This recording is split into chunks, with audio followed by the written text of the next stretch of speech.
the draft itself. I like the fact that they picked the Arlie on the side of Scars, not just because she's a good hero, but the Maple Dance really does kind of mitigate and nullify a lot of the options that are going to be thrown out by Fearless Esports here.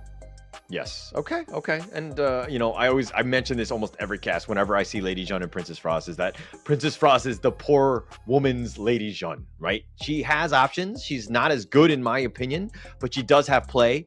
That mid lane matchup is a little bit more, you know, not the most advantageous for that mid laner, but I do think it has a chance, especially like as for what you said, Winter is here. If it connects and it's in the perfect spot, you're gonna have a good time. Yeah, and I like the bans coming out from Scars, right? The Lianpo and the Sun Bin. It is essential to them that they do not get disrupted. Lianpo, of course, instant access into the backline with the Tremor Smash. It's not something fun to deal with. Likewise, on the side of Fearless Esports, the Dun and the Luna both speak volumes. It's backline hello. Yeah, and actually on both sides, if you're looking at it, catch is going to be important.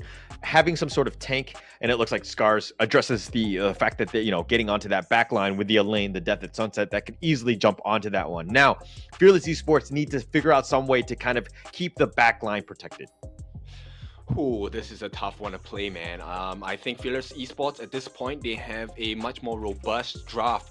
This ban pick makes a little bit more sense because there's plenty of control with the Cannon Blast. At the same time, you do have the CC coming out from the Lady Jun. Scars, they need something super tanky. Yeah, definitely to just kind of help them out. Okay, Wow. Hanjin. All right, all right. What are your thoughts on this pick? I love the Hansing. Personally, it's one of the heroes that I love to play. I suck at it, but I love to play him.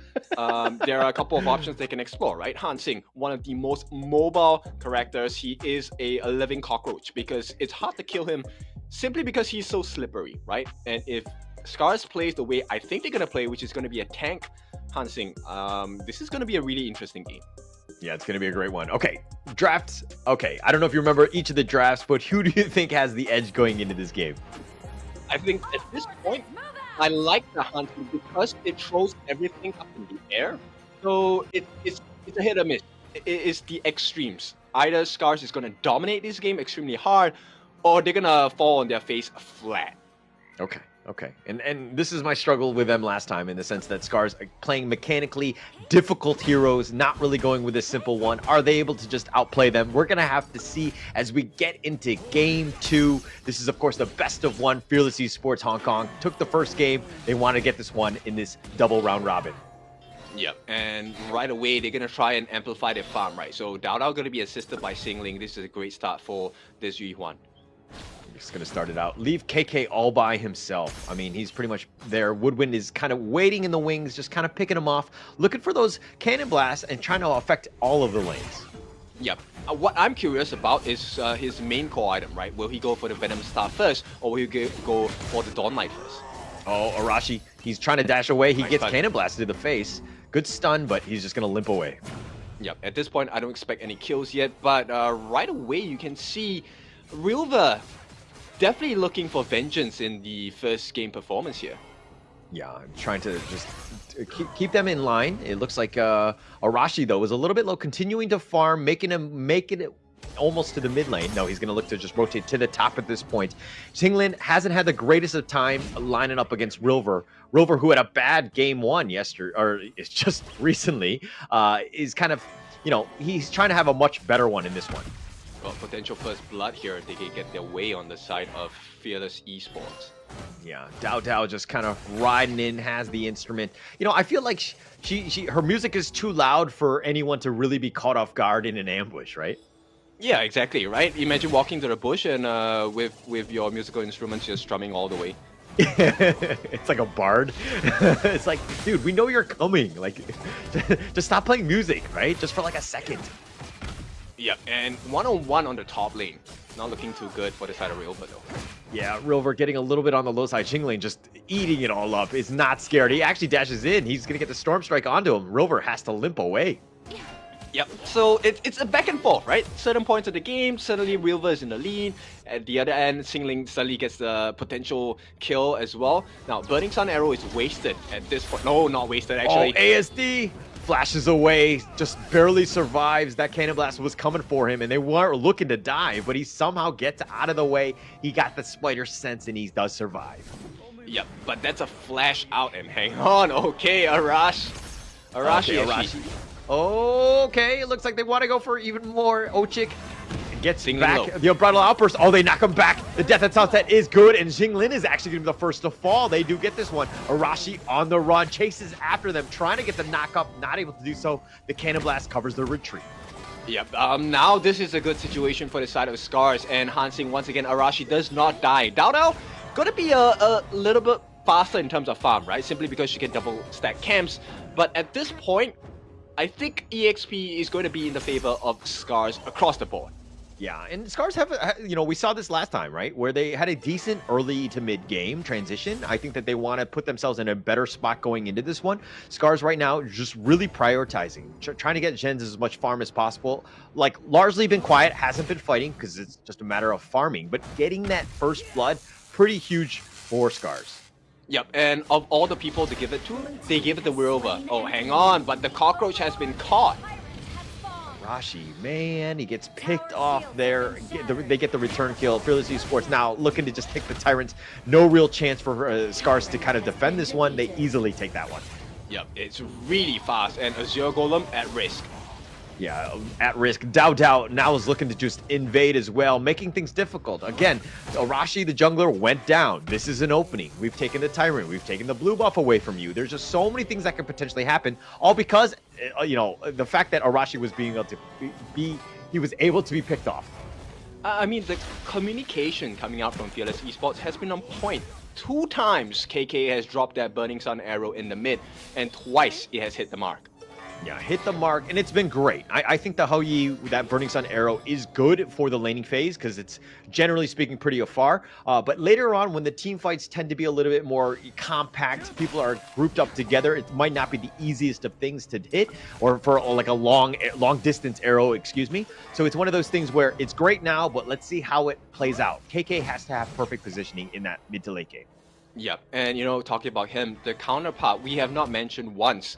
Zhen is actually having a pretty decent game, I feel, because he has been silent the entire time. And that's exactly what you want to hear, right? For a farm lane, you don't want to hear from them for the first, 7-8 minutes. Okay, well, usually in my rank games, I don't hear from them for the 7 or 8 minutes, and then they decide to just go toxic because they're like, I didn't get enough farm, or I didn't get enough space, and they just cry. Yeah, they have a tendency to want to look for fame, right? And Yeah. hang on, one-on-one. Woodwind. Okay, Woodwind gets back to safety. He's going to be fine. And it looks like Fearless Esports, again, small lead. Fearless Esports trying to push it out. Again, understanding when the timings of the Azure Golems are back up. They want to try to steal it again. Dao does have to smite if they go for this one. But it looks like the launch up, they're going to be fights from both sides. A Death at Sunset, not in a great spot. Cannon Blast, a little off the mark. It's kind of hard to find where he's going to be, and Rilber does survive, but he's at a sliver of life. He brings back the flowing Sai. Ochik all the way up in front. He gets cannon blasted. Not the greatest spot, but the Unbridled Outburst is great, keeping him alive. He does have the shields. He does walk away. Yep, clutch moment. They do defend this, and that has been great thus far. But at this point, it is Fearless Esports in control, at least for a little bit. At least for now, and that's kind of what you want for Fearless Esports. If you're one of those fans, right, you want Fearless Esports to win. This is the time. They want to have a great early game. They're putting themselves in a slight advantage, about 1K at this point. Can they start to snowball from here? They should be able to, right? That Tyrant buff definitely going to help them out for a bit. I think it's expired already at this point, but let's see. Xingling. Yeah, let's see. Oh, in the top lane, Xingling going in for this one. It looks like the Gens is going to be just back away. He's going to list step to safety, but man, he took a lot of damage. Yeah, and that's really dangerous because that speaks volumes about the advantage that they have on Fearless Esports. Here we go. Gens is going to be taken out. Gens is going to be finally taken out, and it looks like they've got ASD as well, and this is where they're turning around. Rilver not able to do much. The Death at Sunset connects. He does have the shields, but it doesn't have much. Ochis is just watching, not able to help him out. He just had Leaping Savior. I think it was on cooldown, but man, that's frustrating to watch. Yeah, it's tough, right? And this is where I think Fearless Esports, they have perfect communication about the skill timings as well. This is really clinical as a professional. Yeah, very good. Woodwind tried to go for the Peace Bringer, but the Arashi just dodges over the wall. He's going to be fine. Dodges the Cannon Blast yet again. Scars right now in a world of hurt. Tough situation. They need to figure out how to get back in this game.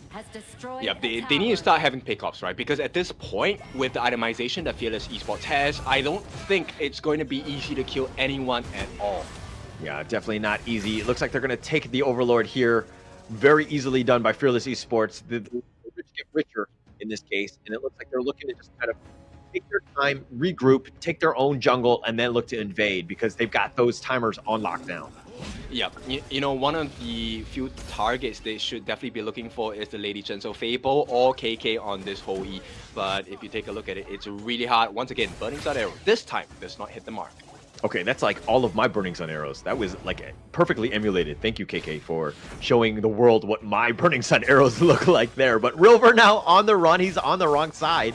It looks like he's going to look to just fight, gets Woodwind with the Meteor kill. The Tyrant is actually doing some damage as well, but it looks like they've gotten Fable. That's a pretty big start, but Arashi is killed in return. The Unbridled Outburst, he's looking to go, and Jinglin gets a little bit low. The Death Sunset, but the Force Field Suppression keeping him alive with the Think inside the box, and it's a double kill going the way of KK. They've turned that fight around.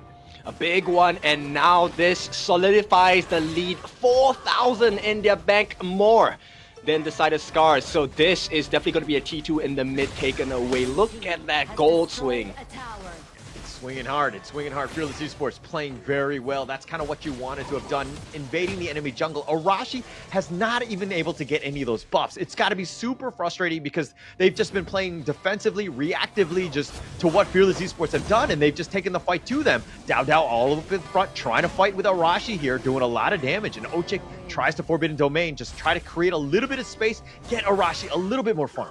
Yeah, and this is where it's difficult, right? Because Scars, if you take a look at the way that Fearless Esports fights, there is two phases to the fight. The first phase is before the Mournful Tempo, and before the Unending Sorrow, or maybe even before the Melody of Peace. Only then, when that ultimate is expended, then you have the second form and second phase of the fight. And Scars can't even last the first half of it. Yeah, it's tough. I mean, it's a situation where you have to prolong things, right? And seeing as that like ASD Gen's very squishy, you don't really, it's hard to get to that second phase of that team fight of surviving, right? So Scars right now on the, okay, they're going to take a lot of damage. The Cannon Blast, Ochik taking a ton of it. He's going to get forced to use the Unbridled Outburst just to retreat, but he's going to back off, gets Cannon Blasted once again, gets shot in the back. Yeah, and you can see, right, this is where it gets so difficult for Ochik, because as a Jungle, you need to have the ability to be able to dive in and just get your Unbridled Outburst as an aggressive option. Steal. Oh, they're trying to go for the steal. Not able to do so. Dao does secure it with the smite. Overlord is actually almost killing everybody. Scars has to run away. Can't take the neutral. Can't take the Overlord. Now they're running for their lives. Running under that top T2. And Fearless Esports will find Rilver. Oh, he actually looks to turn this around. The Death at Sunset. But the Cannon Blast is going to be a little off. Rilver just trying to stay alive. Jinglin not scared. He wants to go for this. One last shot. He does get it. And KK gets the snipe. All right, Cannon Blast enabling KK to get the last hit as well. And if there's anyone you want to get farm to, it definitely needs to be KK on this whole E. He has been on point this entire game. On point, has both of the buffs. He's doing a lot of damage. The Unending Sorrow keeping Dao alive. He's turning this around. Arashi just limping away. Ochik is going to be forced to use the Unbridled Outburst yet again. I mean, almost every single time it's on cooldown, he has to use it, but he uses it defensively.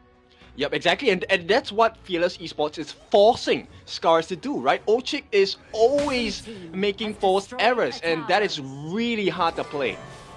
Hard to play here. Fearless Esports, they're starting to choke you out, so to speak. They've got so much control, pushing you back. You're hiding under those T3s, if anything, just trying to stay alive. Rilver taking a ton of damage, just getting sniped out. The Unending Sorrow just to back off, but it looks like they're going to regroup. Arashi was looking to cut the waves, but with that mid T1 still standing, really not a whole lot of space to work with. Yeah, but this is what Arashi needs to do, right? So he is definitely trying to pull them away from the main objective, which is to break into the tier 3s, right? They don't want that chink in their armor to be exposed, and Scars just living life on the edge at this point. Yeah, living on the edge. I mean, living defensively. They're down 6K. It's going to be tough to get back in this one. This is, of course, they lose this. They lose just the series. Yes, it is a double round robin, but still, this is, you want to kind of dictate it. Oh, with a nice Storm Strike connecting. Oh, and they do end up getting gens. That's going to be a huge win for them. They're going to want to just chase that. Scars, all they can do is just run away, maybe survive, but it looks like the top T2 has been taken as well. Fearless Esports are knocking on the door. Yeah, essentially now Scars, they're living on a prayer, and that's all they can do. They're going to try and cut the backlines here, at least for the side of Rilva. Yeah, and want to go more. The Peacebreaker pushing them back. The Think Inside the Box is going to be committed as well. And Arashi does get sniped out. He's going to be killed. And they've gotten Ochik as well. The Death at Sunset, one last hurrah. Does he get a pick off onto KK? He does. He did get something. He Moonlight Flashes, tries to go to safety, but he sees yet more of Fearless Esports. He gets killed, and they take the base. And Fearless Esports take the series 2-0. Clean game by the side of Fearless Esports. This time, the second game is a much smoother transition for them. Big win, and this puts them on the